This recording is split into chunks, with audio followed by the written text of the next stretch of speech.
What happens when we die? This question lingers in the minds of many, a profound mystery that has intrigued and puzzled humanity for centuries. This question has echoed through humanity since the dawn of time, whispered in the winds of ancient civilizations and etched into the stones of history. It's the ultimate mystery, shaping how we live and face our final moments. It influences our choices, our fears, and our hopes, guiding us through the journey of life. Across the world, faiths have risen to offer answers, maps for the unknown. These beliefs provide comfort and direction, a beacon in the darkness of uncertainty. From temples to cathedrals, humanity seeks to understand what lies beyond. These sacred spaces are not just buildings but sanctuaries of hope and reflection. Each tradition offers a unique perspective: judgment, rebirth, eternal peace, or freedom from suffering. These diverse views enrich our understanding of life and death. Imagine standing before ancient doors, each promising a different path: celestial gardens, cycles of life, or ultimate liberation. Each door represents a journey, a story waiting to be told. These beliefs guide billions, offering purpose and hope in the face of the unknown. They unite communities, fostering a sense of belonging and shared destiny. Today we'll open some of these doors, exploring Hinduism, Islam, Christianity, and Buddhism. Each faith offers a tapestry of stories and teachings that illuminate the human experience. This isn't about proving one right, but understanding the beautiful diversity of human belief. It's about celebrating the rich mosaic of perspectives that shape our world. What happens after we die? Let's step through the veil together, exploring the mysteries that lie beyond and the wisdom they offer. The answers may change how we see the life we're living right now, inspiring us to live with greater purpose, compassion, and understanding. In India, Hinduism teaches that life is a cycle, samsara, of birth, death, and rebirth. The soul, or Atman, is eternal, moving from body to body like changing clothes. This journey is shaped by karma, the law of cause and effect. Our actions determine our future. Good deeds bring joy. Negative actions bring suffering, not as punishment but as natural consequence. The Bhagavad Gita explains, the soul discards old bodies for new ones. The ultimate goal isn't just a better next life, but liberation, moksha. Moksha is freedom from the cycle, oneness with Brahman, the end of suffering. Like a drop returning to the ocean, the soul merges with its source. Paths to moksha vary: knowledge, devotion, or selfless action. Each path leads closer to spiritual freedom. To step off the wheel of samsara is to find eternal peace. In Islam, life is a test, preparation for the eternal akira. After death, the soul waits in Barzakh, an in-between realm, until the day of judgment. On that day, all are resurrected and stand before Allah, their deeds perfectly recorded. Judgment is absolute. Every act, good or bad, is weighed. The righteous enter Jannah, a paradise of beauty, peace, and reunion with loved ones. Jannah is described as lush gardens, flowing rivers, and eternal joy in God's presence. Those who rejected faith face Jahannam, a place of suffering and separation from God's mercy. These vivid images serve as both hope and warning. For Muslims, belief in the afterlife shapes daily choices and moral responsibility. The promise of Jannah and the warning of Jahannam guide the faithful toward a life pleasing to God. Christianity centers on the resurrection of Jesus, a promise of life beyond death. Believers trust that after death, the soul awaits resurrection and a new glorified body. This is tied to Christ's return and the final judgment. Heaven is eternal union with God, a state of perfect love, joy, and peace.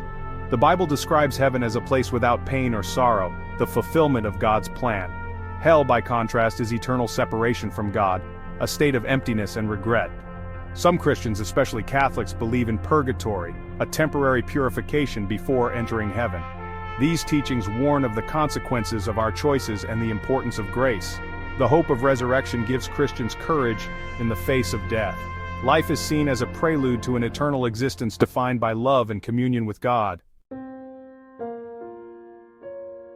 Buddhism offers a distinct view. Rebirth exists, but there is no permanent soul.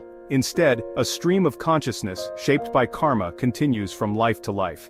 Like one candle lighting another, the new life is linked, but not identical. Karma, actions, thoughts, intentions, propels this cycle, driven by craving and ignorance. The goal isn't a better rebirth, but escape from the cycle, nirvana. Nirvana means extinguishing the fires of greed, hatred, and delusion. It's not a place, but a state of profound peace and freedom from suffering. The Noble Eightfold Path, ethical living, meditation, wisdom leads to Nirvana. By seeing through the illusion of self, one breaks the chains of karma. Upon death, those who attain Nirvana are not reborn. They reach unconditioned peace beyond life and death. When we lay these afterlife maps side by side, we see a rich tapestry of belief, each tradition unique, yet all sharing certain common threads. The ways people imagine what comes after death are as varied as humanity itself, but they often echo similar hopes, fears, and questions about the meaning of life and what lies beyond. Hinduism and Christianity both envision an eternal soul, a core essence that survives physical death. Islam teaches that each person has an individual soul, the ruh, which faces judgment after life ends. Buddhism, on the other hand, sees no permanent self but rather a stream of consciousness that continues, shaped by actions and intentions. Hinduism and Buddhism describe existence as cyclical. Rebirth and karma shape countless lives, with the ultimate goal being liberation from this cycle. Life, death, and rebirth repeat until one attains enlightenment or moksha, breaking free from suffering. In contrast, Christianity and Islam see life as a linear journey, one life, followed by judgment, which leads to either eternal bliss or separation. The choices made in this single lifetime determine the soul's final destination. Here's a simple comparison to help clarify these differences. The concept of the soul varies. Hinduism speaks of the Atman, the true self. Islam refers to the Ruh. Christianity believes in an eternal soul, while Buddhism teaches the doctrine of no self, or anatta. When it comes to the afterlife, Hinduism and Buddhism focus on rebirth and the law of karma, while Islam and Christianity teach that we live only once, followed by a final judgment. Judgment itself is seen as karma in Hinduism and Buddhism, and as a decisive final event in Islam and Christianity. The ultimate goal also differs. Hinduism seeks moksha, liberation from the cycle. Islam aspires to Jannah, paradise. Christianity hopes for heaven, and Buddhism aims for nirvana, the end of suffering. Each tradition is guided by key texts. Hinduism by the Vedas and Gita, Islam by the Quran, Christianity by the Bible, and Buddhism by the Pali Canon. These writings shape beliefs, rituals, and moral codes. Despite all these differences, every path emphasizes ethics. Our actions, big or small, have lasting consequences both in this life and beyond. Compassion, charity, and doing good are central values. Kindness, compassion, and justice are universally valued, forming a bridge between faiths and cultures. These shared virtues help build stronger, more caring communities. Ultimately, living a good and meaningful life is seen as the best preparation for whatever comes next. Whether it's another life, a final judgment, or something beyond our understanding. In the end, the shared moral foundation and the search for meaning unite these diverse spiritual paths, reminding us that, despite our differences, we are all connected in our journey. Understanding these beliefs begins with their sacred vocabulary. Hinduism, samsara, cycle of rebirth, karma, law of cause and effect, Atman, eternal soul, moksha, liberation, Brahman, ultimate reality, Islam, Akhira, hereafter, Barzakh, intermediate state, Yom al-Qiyamah, day of judgment, Jannah, paradise, Jahannam, hell, Christianity, resurrection, rising from the dead, heaven, eternal union with God, hell, eternal separation, purgatory, purification, Buddhism, samsara, rebirth, karma, actions shaping rebirth, anatta, no self, dukkha, suffering, nirvana, liberation. These terms are more than words, they're keys to entire worldviews. Each tradition's vocabulary reveals its unique vision of life, death, and eternity. Learning these terms deepens our appreciation for the diversity of belief. They remind us that language shapes how we imagine the journey beyond. Through these words, we glimpse the hopes and philosophies of billions. Despite their differences, all these paths share a universal yearning for peace. Whether it's moksha, jhana, heaven, or nirvana, the ultimate goal is freedom from suffering and turmoil. Each faith offers a moral framework to guide followers toward peace, both now and in the hereafter.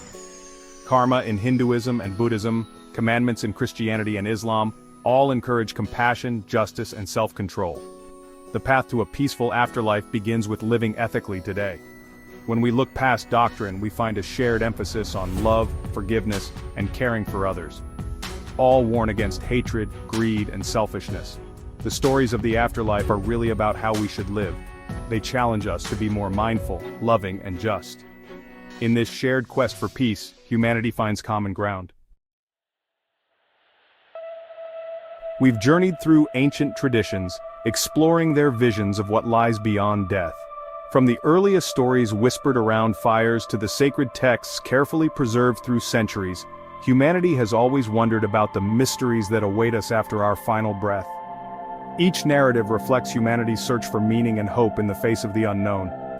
These stories, passed down through generations, offer comfort in times of loss and inspire us to look beyond our daily struggles, reminding us that we are part of something greater. These beliefs have shaped civilizations, offering comfort and a moral compass. They have influenced art, law, and the very way we relate to one another, guiding communities through both joy and hardship. The diversity of faiths is a testament to our shared longing for purpose. Despite our differences, every culture seeks answers to the same profound questions about existence, love, and what comes after. Whether we imagine a celestial garden, a reunion with loved ones, or a state of perfect freedom, we're all asking the same questions. Our visions of the afterlife reflect our deepest hopes and fears, and our desire for peace and understanding. The true value of exploring these beliefs is empathy, understanding what gives others hope. By listening to each other's stories, we build bridges of compassion and respect, learning to see the world through different eyes. In a divided world, this shared search for meaning unites us. It reminds us that, at our core, we are all seekers, yearning for connection and understanding, no matter where we come from. The final door remains closed, but we can face it with wonder, not fear. Embracing the unknown with curiosity allows us to live more fully in the present, cherishing each moment we have. The stories of the afterlife remind us to live with kindness, compassion, and purpose. They encourage us to support one another, to find meaning in our actions, and to leave a legacy of love. Perhaps the best way to prepare for any future is to live this life as fully and beautifully as we can, embracing joy, nurturing relationships, and making every day count.